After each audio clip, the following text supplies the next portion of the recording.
I was still reeling from Dad's funeral. Each of us had received something special from him.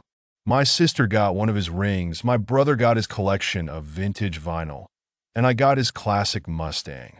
Dad and I had worked on that car together for years. But the car had more to it than I first thought.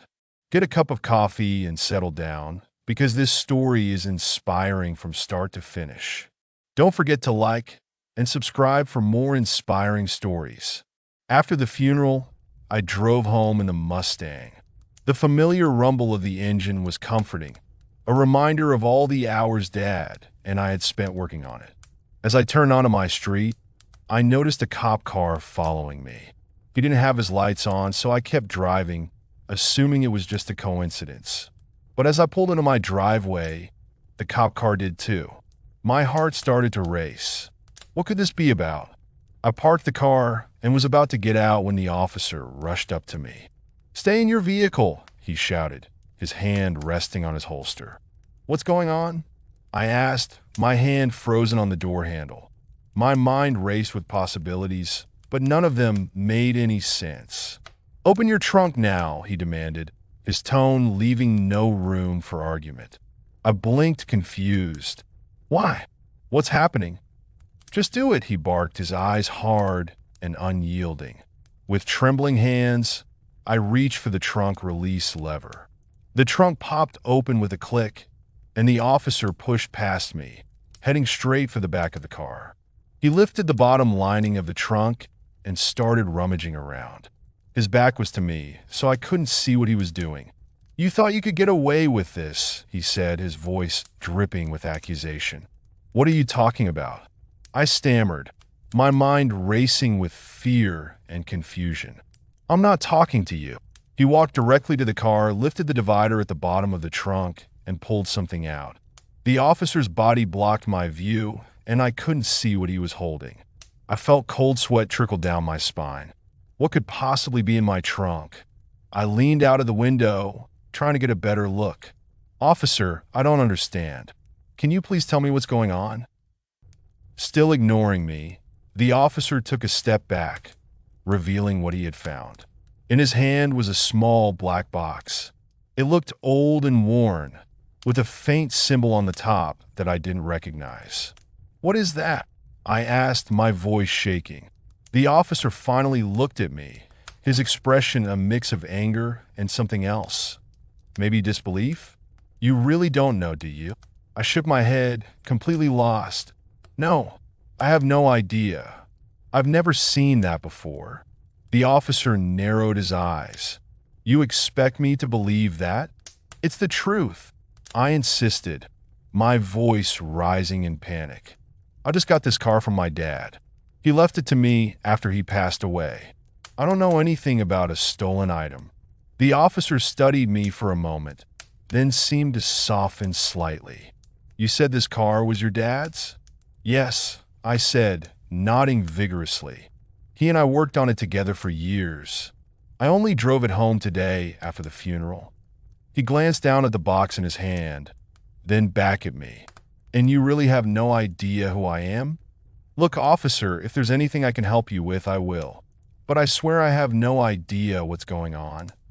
The cop's face softened, and I saw him opening the box. Suddenly, I realized he had started to cry. "What happened? What's going on?" I asked, my voice filled with concern. He looked up at me, tears streaming down his face. "I was at your dad's funeral. I'm sorry about him. By the way, we grew up together, studied, and worked as partners for some time. Then he moved away."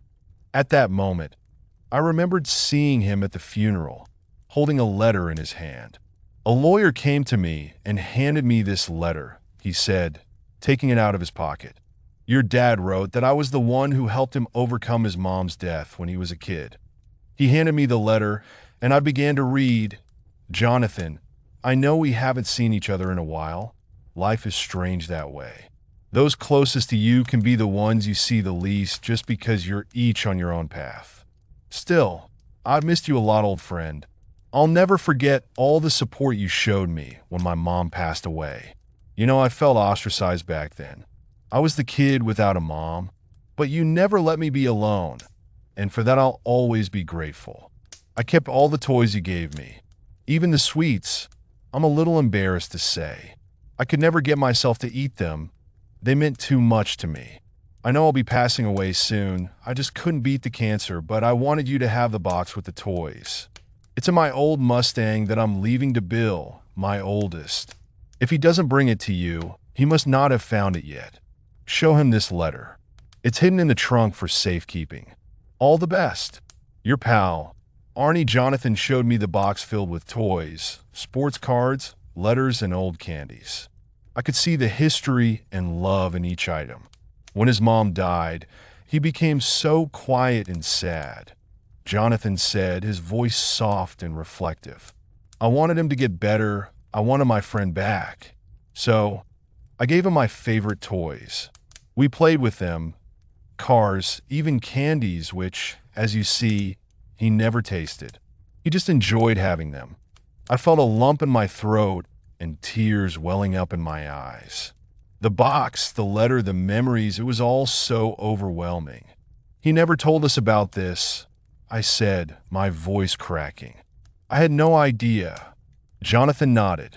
Arnie was always a private person, but he valued our friendship more than anything. He wanted you to know about it, to understand the bond we had. I started crying too, the emotions too strong to hold back. I handed the box to Jonathan, feeling a deep connection to this man who had been such a big part of my dad's life. Thank you for being there for him, I said through my tears. And thank you for sharing this with me. Jonathan smiled, his own tears still flowing. It was an honor to be his friend, and now I hope we can be friends too. Your dad meant the world to me, and I see so much of him in you. Over time, Jonathan became a close family friend. I got to know his kids and family, and in many ways, he partially replaced my dad too. We spent holidays together, shared stories, and kept my dad's memory alive. Jonathan often visited, bringing with him stories of his and Dad's adventures, filling the void Dad's passing had left. His kids became like siblings to me, and his family embraced me as one of their own. It felt like I had gained a whole new family. One day, Jonathan and I sat in my dad's old Mustang, the box of toys between us. Your dad would be proud of you, Bill, he said, patting my shoulder. He always talked about how much he loved you. I smiled, feeling a warmth in my heart. Thanks, Jonathan, and thank you for everything. You've given me a piece of my dad that I didn't even know was missing. As we sat there, surrounded by memories and the legacy of my dad's love and friendship, I realized that even in death, he had brought us together. And in that, there was a kind of peace,